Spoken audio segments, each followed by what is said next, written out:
Innal hamdalillah nahmaduhu wa nasta'inuhu wa nastaghfiruhu wa nastahdihi wa nastansuruh wa na'udzu billahi min syururi anfusina wa min sayyiati a'malina may yahdihillahu fala mudhillalah wa may yudlilhu fala hadiyalah. Asyhadu an la ilaha illallah wahdahu la syarikalah syahadatu sidqin wa haqq. Wa asyhadu anna Muhammadan abduhu wa rasuluhu la nabiyya ba'dah. Allahumma fashalli wa sallim wa barik ala habibina Muhammadin wa ala alihi wa sahabatihi wa man tabi'ahu daw ila yaumiddin.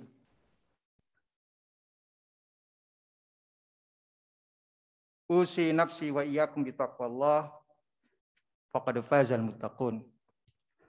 Qala Rasulullah sallallahu alaihi wasallam fi haditsih sahih, ittaqillaha haitsu ma kunta wa atbi'is sayyi'atal hasanata tamhuha wa khaliqin nasa bi khuluqin hasan. Sadaqallahul azim wa sadaqa nabiyun nabiyul karim wa nahnu ala dzalika minasyahidin asyakirin walhamdulillahi rabbil alamin. Seyogyanya kita sebagai seorang muslim mengawali hari kita sejak bangun tidur untuk memuji Allah Subhanahu wa taala. Karena kita tidak akan pernah bisa melakukan aktivitas harian kita dengan sempurna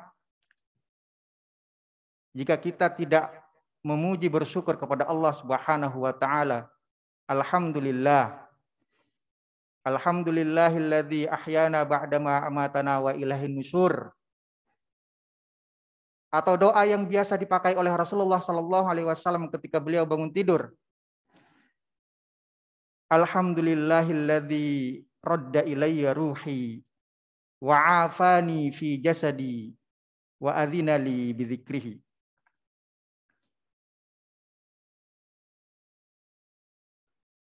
Kenapa harus melakukan hal yang demikian?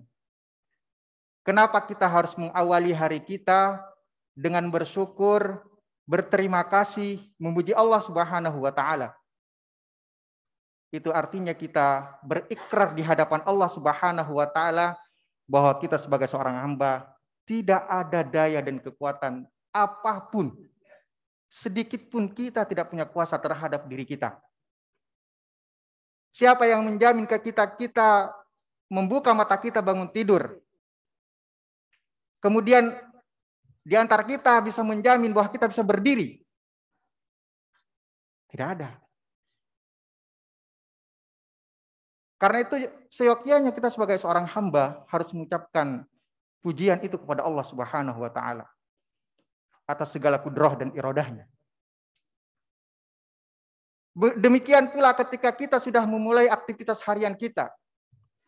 Ketika kita keluar dari rumah, kita berikrar lagi di hadapan Allah Subhanahu wa taala.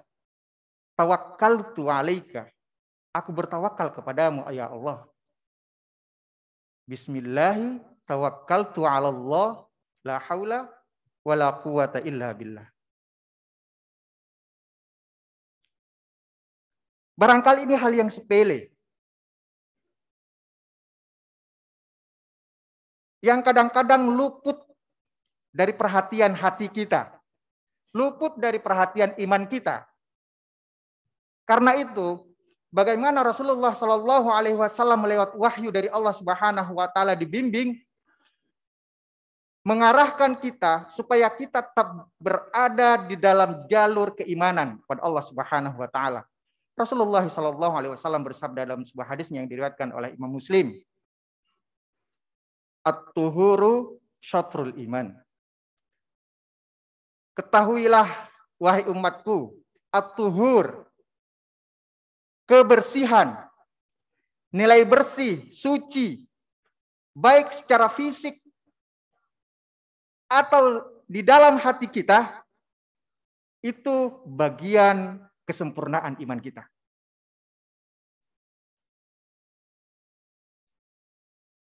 Allah Subhanahu wa taala lewat nabinya Muhammad sallallahu alaihi wasallam ingin menunjukkan kepada kita, ingin membimbing kita, ingin memberikan hidayah kepada kita, taufik kepada kita, bahwasanya ada bimbingan di dalam Islam. At-tahuru satrul iman. Kebersihan itu sebagian dari iman. Kalau pemerintah sejak terhitung COVID baru menginstruksikan menjaga kebersihan, Islam sudah 14 abad yang silam ketika Rasulullah Sallallahu Alaihi Wasallam diangkat menjadi nabi dan rasul. Artinya selaras bahwa kebijakan pemerintah dengan tuntunan kita sebagai seorang muslim untuk tetap menjaga kebersihan itu ada dalilnya, ada landasannya.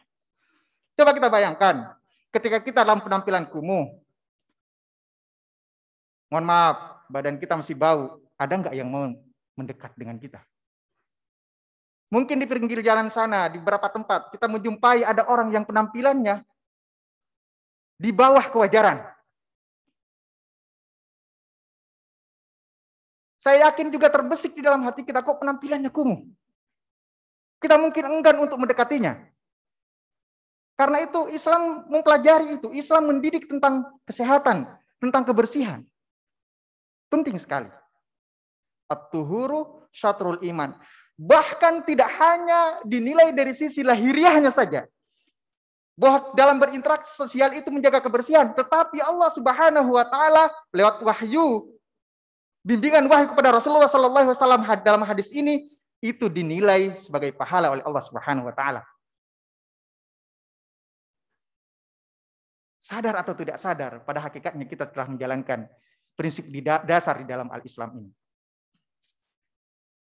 Itu yang pertama, bimbingan Rasulullah Sallallahu Alaihi Wasallam. At-tuhuru satrul iman. Sejak bangun tidur kita diingatkan untuk menjaga kebersihan. Lalu bagaimana kemudian kita menjaga inner beauty kita yang tidak tampak? Rasulullah mengatakan, walhamdulillahi tamla'ul mizan. Ini kata Rasulullah. Jika kamu ingin amalan-amalanmu diberatkan timbangannya oleh Allah Subhanahu wa taala, ucapkanlah alhamdulillah. Masya Allah. Susah apa mengucapkan alhamdulillah? Kata Rasulullah, tamla'ul mizan. Ucapan la ilaha illallah, ucapan alhamdulillah itu tamla'ul mizan. Dia memberikan beban yang berat terhadap amal kebaikan yang kita lakukan. Itu satu. Bagaimana kalau lebih dari satu? Alhamdulillah. Ini hadis khusus menjelaskan tentang alhamdulillah. Ada lagi hadis yang lain tentang zikir atau wirid-wirid yang lain atau ucapan-ucapan kalimat thayyibah yang lain di dalam hadis yang lain. Tetapi khusus hadis ini memberikan informasi kepada kita, kalimat alhamdulillah saja itu sudah memberikan beban pahala yang luar biasa untuk timbangan kebaikan kita di akhirat kelak.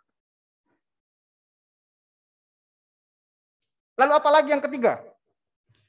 Wa subhanallahi walhamdulillahi tamla'ani au tamla'u ma bainas sama'i wal ardh. Masya Allah. Ini bimbingan wahyu. Yang bisa menerima hadis ini adalah iman. Karena itu ketika kita membaca hadis, membaca ayat, itu dibarengi dengan iman. Apa yang diinformasikan oleh Rasulullah sallallahu alaihi wasallam? Wa subhanallah walhamdulillah tamla'ani. Kalimat subhanallah walhamdulillah tamla'ani. Dua kalimat ini memberikan manfaat yang sangat luar biasa. Apa fungsinya? Ketika dua kalimat ini disusun, maka dia tamla'u ma bainas sama'i wal ardh.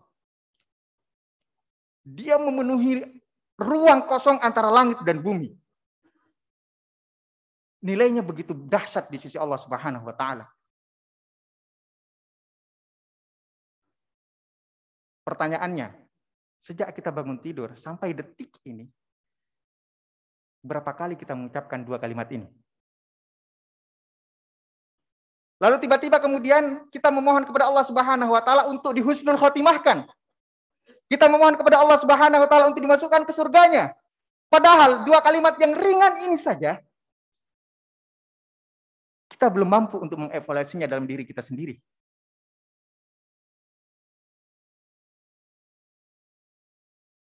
Karena itu jemaah yang rahmat Allah Subhanahu wa taala, begitu indah dan ringan amalan yang Rasulullah sallallahu alaihi wasallam ajarkan kepada kita.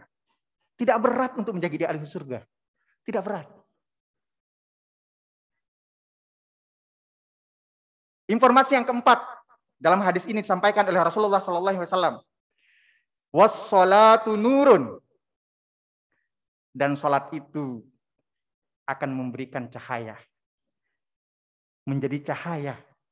As-sholatu nurun. Orang yang senantiasa melaksanakan sholat sesuai dengan tuntunan Rasulullah Sallallahu Alaihi Wasallam, maka sholat yang dia kerjakan itu akan membentuk di dalam hatinya, akan membentuk di dalam pikirannya sebagai nur, cahaya. Apa fungsi dari cahaya? Fungsi cahaya itu melihat dengan jelas. Allah Subhanahu wa taala akan memberikan pengetahuan ke dalam hati kita, ke dalam pikiran kita ketika kita senantiasa melaksanakan ibadah salat ini dengan khusyuk, ikhlas kepada Allah Subhanahu wa taala. Allah memberikan cahaya kebenaran di dalam hati kita. Kita bisa melihat jelas mana yang benar dan mana yang batil.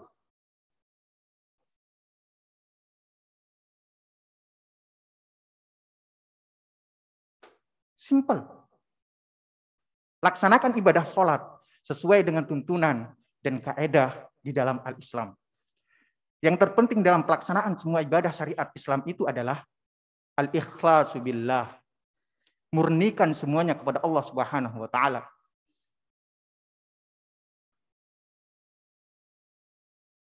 Salat yang dilaksanakan secara kualitas terbaik, salat yang dilaksanakan dengan kuantitas yang terbanyak, itulah yang akan memberikan cahaya di dalam hati dan pikiran kita. Allah akan membimbing kita. Makanya para ulama, kita hitung saja dari tabi'in, mereka itu melihat sesuatu dengan bahasa kita saat ini dengan mata batin. Mereka bisa melihat dengan nampak saja. Orang yang mungkin secara lahir, secara zahir, tampaknya keren, soleh. Tapi dia mencurigai. Kenapa? Karena dia sudah diberikan nur oleh Allah Subhanahu wa taala. Dia sudah bisa diberikan deteksi oleh Allah Subhanahu wa taala untuk membedakan, oh ini orang soleh atau tidak.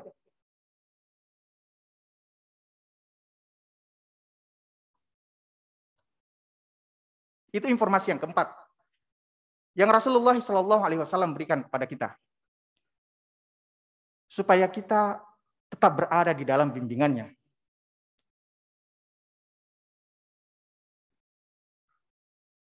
Kemudian informasi yang kelima yang Allah informasikan lewat Rasulnya adalah was-shadaqatu burhan. Kata Rasulullah seolah-olah ingin mengatakan begini, tetapi jangan melulu ngurusin untuk hati sendiri. Jangan terus-menerus untuk meningkatkan ibadah diri sendiri. Perhatikan juga orang lain. Karena kamu hidup dalam tatanan sosial. Ada orang lain di sana, ada tetanggamu. Ada mungkin saudara-saudaramu, sanak saudara yang mungkin membutuhkan bantuanmu. Was-shadaqatu burhan. Sedekahlah. Karena sedekah itu adalah bagian bukti keimananmu kepada Allah Subhanahu wa taala. Di dalam harta yang kau miliki ada hak orang lain. Tentunya sedekah tidak harus memaksakan diri sesuai dengan kemampuan kita masing-masing.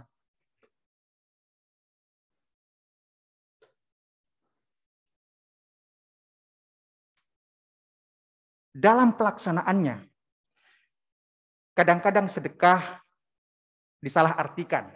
Kadang-kadang sedekah disalah manfaatkan. Sehingga kemudian seharusnya sedekah yang dimaksud di dalam al-Islam adalah dia menuntaskan kemiskinan. Maka khalifah kelima oleh kesepakatan para ulama menyelesaikan persoalan umat saat itu adalah dengan dana sedekah, zakat dan sedekah. Tidak ada lagi yang menerima zakat dan sedekah di zamannya Abdullah bin Abdul Aziz.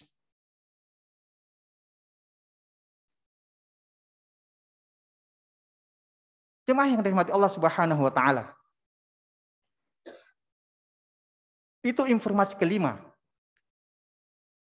yang disampaikan oleh Rasulullah Shallallahu Alaihi Wasallam kepada kita semuanya, kepada umatnya, supaya aktivitas harian kita tidak hanya melulu memperbaiki diri sendiri. Kenapa? Karena ketika kita hanya sibuk meningkatkan kesolehan diri kita sendiri, itu berbahaya di hadapan Allah Subhanahu wa taala. Dalam satu kisah diriwayatkan bahwa ketika Allah Subhanahu wa taala menginstruksikan kepada salah satu malaikatnya untuk membumi hanguskan, mengazab satu daerah, satu wilayah. Kemudian malaikat itu turun di sepertiga malam. Malaikat itu turun, kemudian tiba-tiba dia melihat, masih ada hamba Allah Subhanahu wa taala yang bermunajat di sepertiga malam. Di sebuah mihrab. Di sebuah masjid. Kenapa? Masjid itu memancarkan cahaya. Malaikatnya batal untuk mengazab negeri itu. Balik lagi lapor kepada Allah Subhanahu wa taala, "Ya Allah, bagaimana mungkin aku akan mengazab negeri itu? Sementara masih ada hambamu yang sujud kepadamu di sepertiga malam ini. Yang lain terlelap tidur." Apa kata Allah Subhanahu wa taala? "Ibda bihi." Mulai azab itu darinya. Kenapa? Karena dia hanya soleh untuk dirinya sendiri. Jadi penting sekali bagi kita sebagai implementasi dari iman kita pada Allah Subhanahu wa taala untuk menjaga hubungan sosial.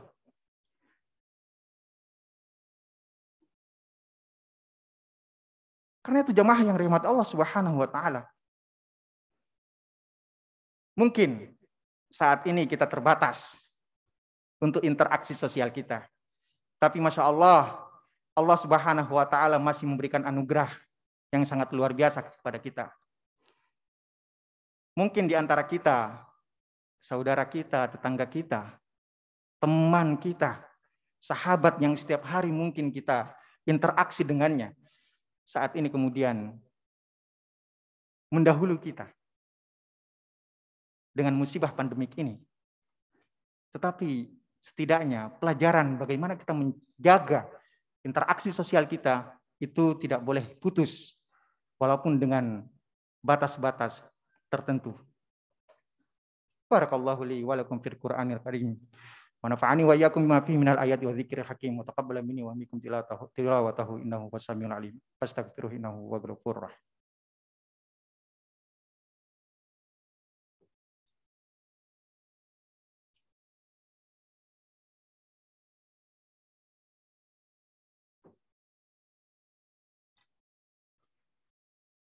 Hamdan syukran li'annam millah. Salatan wa salaman ala Rasulillah Muhammad bin Abdullah wa ala alihi wa sahbihi wa mawalah.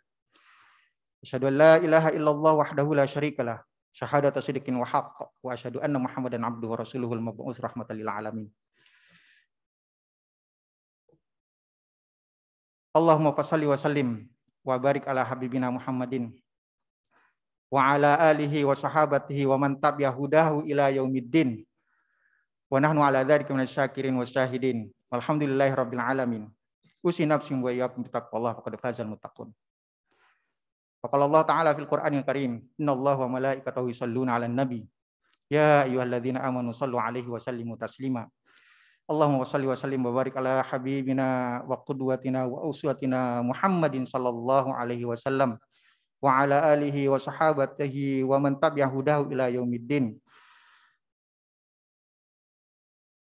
Innallaha yu'addil amanati ila ahliha wa ila nasi jami'an. Rabbana ighfir lana dzunubana wa israfana fi amrina wa tsabbit aqdamana wansurna 'alal qaumil kafirin. Rabbana ighfir lana dzunubana wa israfana fi amrina wa tsabbit aqdamana wansurna 'alal qaumil kafirin. Rabbana ighfir warham wa anta khairur rahimin. Rabbana atina fid dunya hasanah wa fil akhirati hasanah wa qina adzabannar. Subhana rabbika rabbil izzati amma yasifun. Wassalamun 'alal mursalin walhamdulillahi rabbil alamin. Qimisalah.